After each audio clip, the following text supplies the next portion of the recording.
Profit सल्लल्लाहु अलैहि वसल्लम ने कहा बिवेयर, सही बुखारी की हदीस है, बिवेयर, खबरदार, there is a piece of flesh in the body, तुम्हारे जिस्मों में एक लोथड़ा है, if it becomes good and reform the whole body becomes good, अगर ये रिफॉर्म हो जाएगा तमाम बॉडी रिफॉर्म है, but if it is spoiled, लेकिन अगर ये ख़राब हो गया फिर सब कुछ ख़राब है, फिर जहनीत ख़राब है, ज़बान ख़राब है, एक्शंस ख़राब है, अमल ख़राब है, फिर वसवसे भी आते हैं बहुत ज़्यादा, क्योंकि दिल पे काम ही नहीं हुआ ना, फिर वो बंदा फंस जाता है, डिप्रेस रहना, डिमोटिवेटेड रहना, वसवसों का आना, समझ नहीं आ रही होती मैं क्या करूं, कैसे निकलूं, वगैरह वगैरह, क्योंकि दिल पे काम नहीं किया। इसलिए वो कौन सा पार्ट है, दैट इज़ दी हार्ट, वो है तुम्हारा कल्ब। इसलिए अपने कल्ब पे रहम करो, अपने कल्ब पे वर्किंग करो।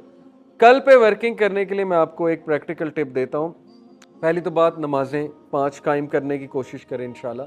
हर नमाज के बाद 20 बार इस्तगफार, 100 बार इस्तगफार दिन में करें, लेकिन बहुत फोकस्ड, बहुत फोकस्ड सोच के, अल्लाह को सामने ला के, अपने गुनाहों को सामने ला के तज़किया करें। 20 बार इस्तगफार, अस्तगफिरुल्लाह तूबु इलैह, अस्तगफिरुल्लाह तूबु इलैह 20 बार हर नमाज के बाद पढ़ें, और दिन में 100 बार पढ़ें।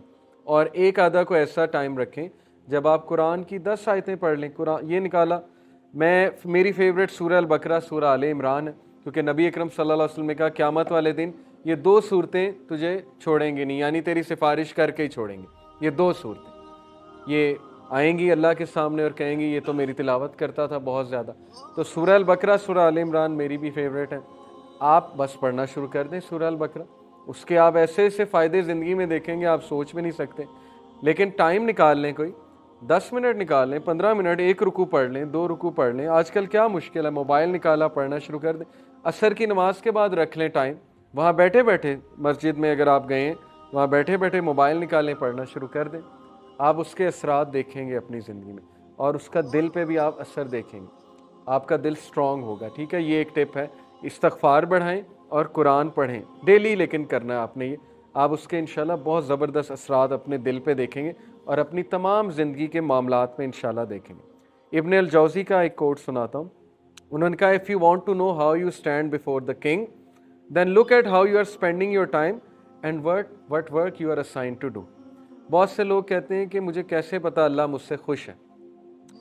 स्कॉलर्स इसका एक जवाब देते हैं कि अगर तेरा नमाज पढ़ने का दिल कर रहा है और कोई नेकी करने का दिल कर रहा है तो ये एक साइन है अल्लाह तुमसे खुश है, क्योंकि तौफीक अल्लाह की तरफ से। हज़रत उमर सल्लल्लाहु कहते थे कि मुझे ये डर नहीं है कि मेरी दुआ कबूल होगी कि नहीं, मुझे ये डर है कि मुझे दुआ करने की तौफीक भी होगी कि नहीं होगी। दुआ की भी तौफीक होती। अगर एक बंदा हैंड रेज कर रहा है, सबूत है कि अल्लाह चाहता है कि वो उसके पास आए, अदरवाइज उस हाथ ही ना उठाता हो। जिससे अल्लाह नाराज़ होता है उससे हाथ नहीं उठाए जाते, उससे फिर दुआ भी नहीं की जाती। तो इसलिए अगर आप कभी दुआ में हाथ रेस कर रहे हैं, इसका मतलब अल्लाह ताला चाहता है। So if you want to know how you stand before the lord, before the king, अगर आप ये जानना चाहते हैं कि आपका क्या मकाम है अल्लाह के सामने, बादशाह के सामने, फिर ये देखें कि आप अपना टाइम कैसे स्पेंड कर रहे हैं। बड़ा सिंपल क्राइटेरिया, आपका टाइम कहाँ जा रहा है। अगर तो अच्छे कामों में जा रहा है, प्रोडक्टिव कामों में जा रहा है, अच्छे कामों में बहुत सी चीज़ें, ज़रूरी नहीं अच्छे काम से मुराद नमाज ही है, वो तो पीक का अच्छा काम है। अच्छे कामों से मुराद घर के काम भी हैं, अच्छे कामों से मुराद किसी की मदद करना भी है, अपनी जिम्मेदारी को निभाना भी अच्छे काम में आता है। And what work you are assigned to do, और ये देखो कि तुम क्या काम कर रहे हो, तुम किन कामों में मुलविस हो और तुम्हारा टाइम कहाँ पे लग रहा है। तो ये तज़किया का आज पॉइंट हम लेकर उठते हैं इंशाल्लाह, कि हम अपनी रूटीन नोट करें। उस रूटीन में हम ये देखें कि हमारा major chunk of time, major chunk कहाँ जा रहा है। अगर उस मेजर चंक में 6 घंटे एंटरटेनमेंट के हैं और नमाजें कुछ इस तरह की हैं कि 2-2 मिनट में फारिग कर रहे हैं हम, तो फिर स्वीयर तज़किया की ज़रूरत है। ओके, और अगर उस मेजर चंक में जो है वो ज़्यादा अच्छे काम है तो फिर ये खुशखबरी की बात है, बहुत अच्छी बात है। तो अपने डे का मुहासबा करें, एनालिसिस करें, उसकी मंथली रिपोर्ट भी बनाएं। ये काम अगर आप करने बैठेंगे, आप देखें हिदायत क्यों नहीं आती, तब्दीली क्यों नहीं आती। मैंने माशाल्लाह अपने पूरे डॉक्यूमेंट्स इंशाल्लाह नेक्स्ट क्लास में दिखाऊंगा। जब मैं चेंज हुआ था मैंने पूरा एक फ़ोल्डर बनाया था, वो फ़ोल्डर आपको दिखाऊंगा, और उस फोल्डर का नाम सेल्फ अकाउंटेबिलिटी रखा था। उसमें मैं पूरी अपनी रिपोर्ट लिखता था, क्योंकि आदत हमें यूनिवर्सिटी में भी हर चीज़ को एनालाइज करना है, बीइंग एन इंजीनियर, रिपोर्ट्स लिखना। तो जब मैं कोई गलती करता था मैं वहाँ लिखता था नोट पैड पे, आज मुझसे ये गलती हुई, या जब कोई अच्छा काम करता था वो भी नोट करता था। तो इससे बहुत कुछ आता है। आप कभी लॉस्ट हो ना और वो डॉक्यूमेंट्स खोल लें तो आपको बड़ा फ़ायदा होता है। आप एकदम रिफ्लेक्शंस पढ़ लेते हैं अपनी लिखी हुई, आप हैरान होते हैं कि ये मैंने लिखी थी उस दिन। कॉन्फिडेंस मिलता है उससे। जब आप किसी गुनाह को रेजिस्ट कर रहे हो, लिख लें आज मैंने गुनाह को रेजिस्ट किया, ऐसे ऐसे किया। तो ये लिखत लिखाई बहुत हेल्प करती है। ये साइकोलॉजिकली स्पीकिंग जब कोई चीज़ आप लिख लेते हैं ना तो ब्रेन के जो पाथवेज हैं वो बनते हैं उस चीज़ से मुतल्लिक, तो वो आदत छूटने के ज़्यादा चांसेस होते हैं। इसीलिए जो स्कूलिंग सिस्टम है, आपको टीचर पावर पॉइंट भी दे सकता है। स्कूल जाने की क्या ज़रूरत है, आजकल तो गूगल क्लासरूम पे टीचर कह लो ये लो पावर पॉइंट डाल दिया, पढ़ो बैठ के। लेकिन वो क्यों बोर्ड पे लिखवाता है? आप कहते हैं यार ये सारी बातें पता है, क्यों बोर्ड पे हमें लिखवा रहा है सारी बातें? क्योंकि उसके पीछे साइकोलॉजी है कि आप जब लिखोगे आपको वो चीज़ याद रहेगी और ज़्यादा चांस है कि आप वो चीज़ रिपीट करो। तो अपना एक फ़ोल्डर बना के ना एनालिसिस करें अपनी शख्सियत का, अपने रूटीन का, अपने टाइम चंक्स का इंशाल्लाह ताला, और उसके बाद एक्शन प्लान बनाएं, करेक्शन प्लान, एक्शन प्लान कि मेरे रूटीन में मुझे ये ट्रेंड नज़र आ रहा है कि मैं रात के इस टाइम बहुत ज़ाया करता हूँ, यानी ये वाला स्लॉट मुझे प्रॉब्लमेटिक नज़र आ रहा है जो 8 से 11-12 का टाइम है, इस दौरान मैं वेलियाँ मार रहा होता हूँ। ठीक है, ये आपके सामने आ जाएगा कि इस दौरान मैं ये कर रहा होता हूँ और ये चीज़ मेरे ईमान को ख़राब कर रही, तो बस उसको रिप्लेस करना शुरू करें, आदत बन जाएगी इंशाल्लाह। आहिस्ता आहिस्ता करेंगे।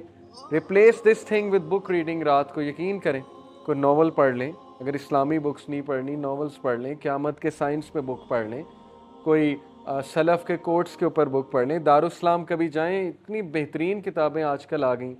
सलाफ की स्टोरीज़ ले आएँ, Jules of the James of the self वो एक किताब है। कोई साइंस, मॉडर्न साइंस पे किताब, मॉडर्न साइंस एंड इस्लाम, ये दारुस्सलाम की किताबें, एस्ट्रोफिज़िक्स एंड इस्लाम दारुस्सलाम की किताबें। उनको बुक रीडिंग से इंशाल्लाह आप लोग आहिस्ता आहिस्ता अपनी हैबिट्स को रिप्लेस करें, इस तरह तब्दीली आएगी। अदरवाइज़ सिर्फ एक लेक्चर पे आने से चेंज नहीं आएगी, क्योंकि ये हम सुन के चले जाते हैं। तो तब्दीली लाने वाले इंशाल्लाह आप हैं और अल्लाह सुब्हानहू व तआला आपके एक्शंस देख के आपको हिदायत में इंक्रीज़ करेगा। ओके, ये बात याद रखें। बहुत से लोग मुझसे सवाल करते हैं कि हम कंसिस्टेंसी कैसे अचीव करें। देखें, जो कंसिस्टेंसी है ना, ये अस्हाब कहफ के वाक़े से साबित होता है कि अल्लाह ताला उनके बारे में कहते हैं कि वरबतना अला कुलूबिहिम इज़ क़ामू फ़क़ालू रब्बुना रब्बुस समावाति वल अर्ज़ लन नदअ मिन दूनिही इलाहन लक़द शतता। और फिर अल्लाह ने उनका इन्नहुम फ़ित्यतुन आमनू बिरब्बिहिम वज़िदनाहुम हुदा। पहली बात ये बताई कि वो लोग जम गए, खड़े हो गए, उन्होंने ऐलान कर दिया अल्लाह हमारा रब है।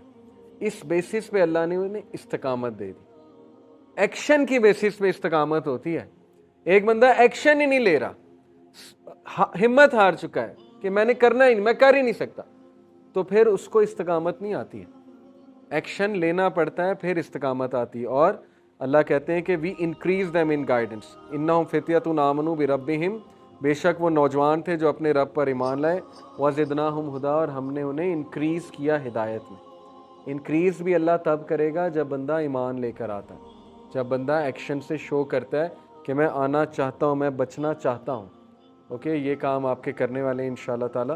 जज़ाकल्लाह खैर फॉर लिसनिंग। सुब्हानकल्लाह व बिहम्दिका अशहदु अल्ला इलाहा इल्ला अंता अस्तगफिरुका व अतूबु इलैक। अस्सलामु अलैकुम व रहमतुल्लाहि व बरकातुहू।